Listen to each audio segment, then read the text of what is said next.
Hello students, कैसे हैं आप सब बच्चों। मैंने पिछली वीडियो में आपको पाठ 5 के अभ्यास करवाए थे, वो अभी कंप्लीट नहीं हुए हैं। आज की वीडियो में मैं वो आपको कंप्लीट करवा रही हूँ। सभी बच्चे ध्यान से देखना। देखिए बच्चों, क्वेश्चन नंबर 4, प्रश्नानाम उत्तराणि लिखत। कुछ प्रश्न दिए हैं बच्चों यहाँ पर, उसके उत्तर आपको लिखने हैं। तो पहला प्रश्न है बच्चों, देखो, वृक्षः कई पातालम स्पृशन्ति। ध्यान से समझना बच्चों, संस्कृत पहली बार पढ़ रहे हो आप तो बहुत ज़्यादा ध्यान देने की ज़रूरत है। वृक्षः मतलब पेड़, कई मतलब किस से, पातालम मतलब पाताल को, स्पृशन्ति मतलब छूते हैं। पेड़ किस से पाताल को छूते हैं। तो पाठ हमने पढ़ाया है आपको बच्चों, उसमें क्या था कि अपने पैरों से पाताल को छूते हैं। तो उत्तर बनेगा वृक्ष। आपको यूं का यूं लिखना है बच्चों, वृक्षः, कई हटा देना है और उसकी जगह आपको लिखना है बच्चों पादई। पादई मतलब पैरों से। फिर पातालम यूं का यूं लिखना है आपको यहाँ, और स्पृशन्ति मतलब छूते हैं, वो भी यूं का यूं लिखना है। तो आपका उत्तर बन जाएगा बच्चों, वृक्षः पादई पातालम स्पृशन्ति। पेड़ पैरों से पाताल को छूते हैं। समझ आ गया बच्चों। अगला प्रश्न देखो, वृक्षः किम रचयन्ति। पेड़ क्या बनाते हैं। जब बहुत सारे पेड़ इकट्ठे हो जाते हैं तो उससे क्या बन जाता है। वृक्षः वनम रचयन्ति। पेड़ वन बनाते हैं। जहाँ पर बच्चों बहुत सारे पेड़ इकट्ठे होते हैं उस जगह को हम वन कहते हैं। तो पेड़ क्या बनाते हैं, पेड़ वन बनाते हैं। अगला प्रश्न, विहगा कुत्र आसीना। विहगा क्या बताया था पाठ में, पक्षी, कुत्र मतलब कहाँ, आसीना मतलब बैठे हुए हैं। पक्षी कहाँ बैठे हुए हैं। विहगा शाखासु आसीनः। पक्षी शाखाओं पर, शाखा क्या होती है बच्चों, टहनी, पेड़ की डाली, ठीक है। तो पक्षी टहनियों पर बैठे हुए हैं। अगला प्रश्न, कौतुकेन वृक्षः किम पश्यन्ति। कौतुकेन आश्चर्य से पेड़ क्या देखते हैं। पश्यन्ति का मतलब होता है बच्चों देखते हैं। आश्चर्य से या कौतूहल से पेड़ क्या देखते हैं। कौतुकेन वृक्षः स्वप्रतिबिंबम। क्या बोलेंगे बच्चों, स्वप्रतिबिंबम पश्यन्ति। कौतूहल से या आश्चर्य से पेड़, स्व का मतलब अपनी, प्रतिबिंब होती है बच्चों परछाई, अपनी परछाई को पश्यन्ति मतलब देखते हैं। पेड़ आश्चर्य से अपनी परछाई को देखते हैं। यहाँ पर बच्चों ये आपका चौथा प्रश्न कंप्लीट हो गया। अब पांचवा देखिए, रिक्त स्थानानि पूरयत। यहाँ पर कुछ खाली जगह दी हुई है, वो आपको भरनी है। तो देखिए सबसे ऊपर लिखा है बच्चों विभक्ति, फिर एक वचनम, द्विवचनम और फिर है बच्चों बहुवचनम, ठीक है। तो आपको एक एक उदाहरण दिया गया है, उसी के अनुसार आपको खाली स्थान भरना है। तो सबसे पहले है बच्चों प्रथमा विभक्ति। तो इसमें शब्द दिया है आपको प्रथमा विभक्ति का गज है। गजय, गजऊ, गजः। जैसे मैंने आपको बालक का रूप कराया था, बालकः, बालकऊ, बालकः, ऐसे ही गजः, गजऊ, गजः। इसी तरह से बच्चों आपको अश्वय शब्द की प्रथमा विभक्ति यहाँ लिखनी है। तो गजय की तरह अश्वय, तो बच्चों यहाँ गजऊ की तरह ही आपको अश्वऊ लिखना है। देखिए श व, और मात्रा किसकी लगानी है, औ की, अश्वऊ। और फिर यहाँ लिखना है बच्चों आपको अश्वः। समझ आ गया। गजय, गजऊ, गजः, ऐसे ही अश्वः अश्वौ अश्वः। ये प्रथमा विभक्ति है दोनों की। अब है द्वितीय विभक्ति। इसमें शब्द है बच्चों सूर्यम, सूर्यौ, सूर्यौ और सूर्यान। जैसे बालकम, बालकौ, बालकान। बालक का रूप कराया था उसके अनुसार। ऐसे ही अब हमें यहाँ किसका खालिस्तान भरना है। यहाँ शब्द देखो क्या है बच्चों हमारे पास, चंद्रान। जैसे यहाँ क्या था सूर्यान, यहाँ पर क्या आ गया चंद्रान। तो मूल शब्द है बच्चों हमारा चंद्र। क्या है मूल शब्द, चंद्र। तो यहाँ जब सूर्यम है तो यहाँ बच्चों हम चंद्र के साथ भी वैसा ही करेंगे, मैं को हलंत लगाकर लिखना है चंद्रम। जैसे सूर्यम वैसे ही बच्चों चंद्रम।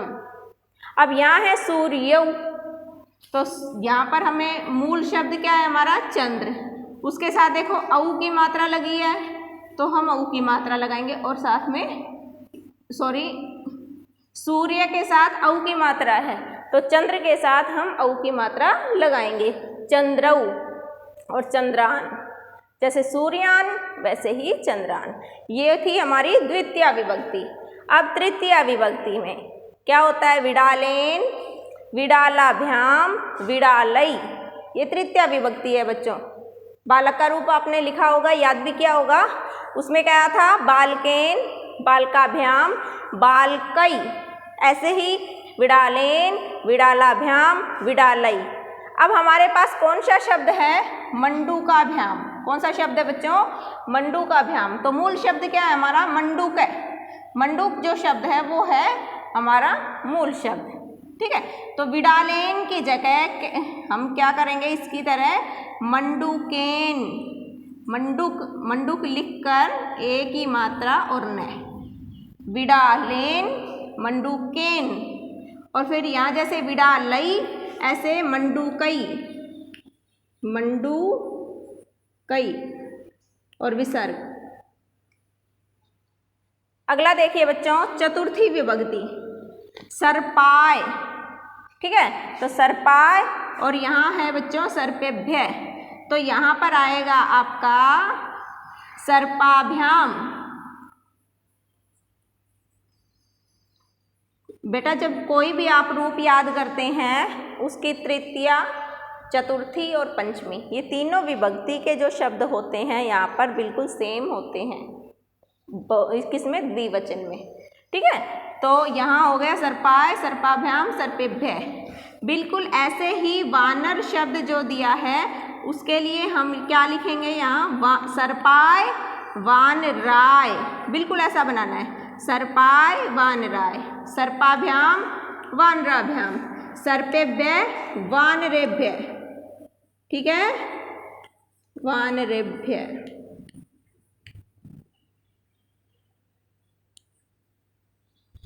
अगला देखिए पंचमी विभक्ति का मोदकात। क्या है बच्चों, मोदकात। अभी मैंने बताया पंचमी में बिल्कुल सेम ऐसा ही होगा, मोदकाभ्याम, मोदकाभ्याम।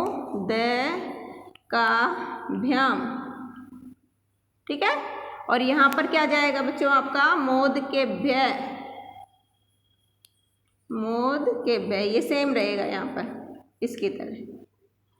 अगला मोदकात की तरह यहाँ लिखना है और शब्द है हमारा वृक्षेभ्य।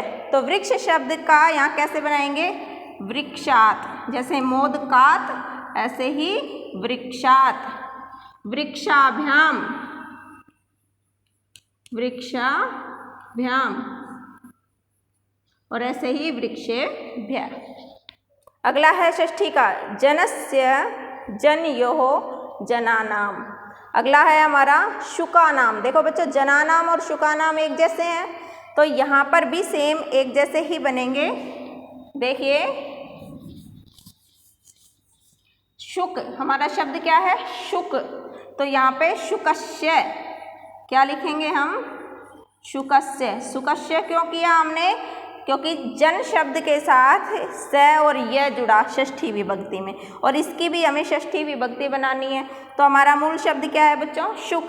शुक के साथ जैसे आधा स और य यहाँ लगा, ऐसे ही आधा स और य यहाँ लगेगा।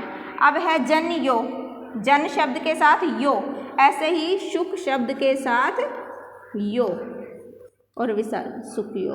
और जैसे जना नाम वैसे ही आपका शुका नाम। समझ आया बच्चों? यहाँ पर आपका अभी ये प्रश्न 5 कंप्लीट नहीं हुआ है, अभी मैं इसे कंप्लीट करवाने वाली हूँ। तो बच्चों ये आपको समझ आ गया होगा।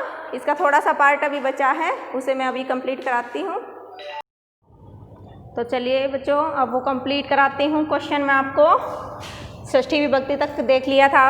अब देखिए सप्तमी विभक्ति शिक्षके, यहाँ खालिस्तान है तो हमें क्या लिखना है? देखो बच्चों यहाँ पर है आपका मयूरयोः। क्या है? मयूरयोः। तो बिल्कुल ऐसे ही हमें शिक्षक शब्द के लिए बनाना है शब्द। तो शिक्षक पहले हम लिखेंगे शिक्षक, और ये जो यो है ये इसके साथ लगाएंगे, शिक्षकयो। ठीक है। और जैसे ये शिक्षके है ऐसे ही मयूर शब्द को बनाना है हमें, मयूरे। जैसे शिक्षके ऐसे ही मयूरे। और अब यहाँ शिक्षकेषु है तो यहाँ बनेगा हमारा मयूरेषु। ये हो गई आपकी सप्तमी विभक्ति। अब आता है बच्चों लास्ट में रूप में आपका संबोधनम, बालक। संबोधन में बच्चों ये जो विस्मयादिबोधक चिन्ह ये जरूर लगाना है हमें सब में, तीनों में। ठीक है। तो बालक, बालकऊ, बालका। ऐसे ही नर्तक ये चिन्ह लगाएंगे।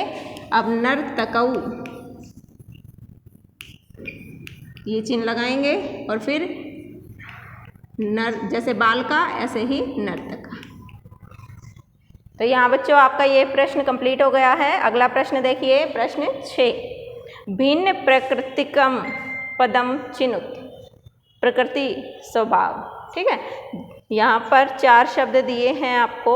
इन चारों में से जो अलग है, ओड है, भिन्न है, उनको जो अलग है उसको यहाँ पर हमें लिखना है। देखिए गंगा, लता, यमुना, नर्मदा। गंगा नदी है बच्चों, लता होती है बेल, यमुना भी एक नदी है और नर्मदा भी एक नदी है। तो ये तीनों नदियां हैं, लेकिन लता बेल है। ठीक है। ये एक प्लांट है। तो यहाँ पर ये 3 नदी हैं, ये तो सेम हो गई, लता अलग है इसलिए हमने उत्तर में लिखा है लता। अगला देखिए, उद्यानम, कुसुमम, फलम, चित्रम। उद्यान क्या होता है? बगीचा, बाग। कुसुम फूल को कहते हैं बच्चों। फल तो तुम्हें पता ही है, फ्रूट। और चित्र तस्वीर। अब देखिए जो ये उद्यान है, बगीचा, फूल और फल, ये एक कैटेगरी के हैं। बगीचे में पेड़ होते हैं, पेड़ पर ही फूल लगते हैं, उसी पर फल लगते हैं। लेकिन जो ये चित्र शब्द है बच्चों, ये इन तीनों से बिल्कुल ही अलग है, इसलिए हमारा जो उत्तर बनेगा वो है चित्रम। अगला देखिए, लेखनी, तूलिका, चटका, पाठशाला। लेखनी कलम को कहते हैं, पेन जिसे आप कहते हैं। तूलिका होती है बच्चों पेंसिल, चटका मतलब चिड़िया, और पाठशाला मतलब आपका स्कूल। तो ये जो लेखनी है, तूलिका है, ये शब्द पाठशाला से ही संबंधित है, लेकिन जो चटका चिड़िया है वो इनसे संबंधित नहीं है, इसलिए हमारा उत्तर बनेगा बच्चों चटका। अगला देखिए, आम्रम, कदलीफलम, मोदकम, नारंगम। आम्रम क्या होता है? आम। कदलीफलम क्या होता है बच्चों? केला। मोदकम क्या होता है? लड्डू। और नारंगम होता है नारंगी। ठीक है, संतरा जिसे आप कहते हैं। तो बच्चों आम भी एक फल है, केला भी एक फल है, और संतरा भी एक फल है। लेकिन जो ये मोदकम शब्द है, लड्डू, ये एक मिठाई है, इसलिए ये इन तीनों से अलग है, इसलिए हमारा उत्तर क्या बनेगा बच्चों? मोदकम। तो यहाँ पर बच्चों आपका पाठ 5 का जो अभ्यास है वो कंप्लीट हो गया है। आशा करती हूँ आपको समझ आया होगा। सभी बच्चे इस अभ्यास को अपनी नोटबुक में लिखेंगे और याद करेंगे। Thank you.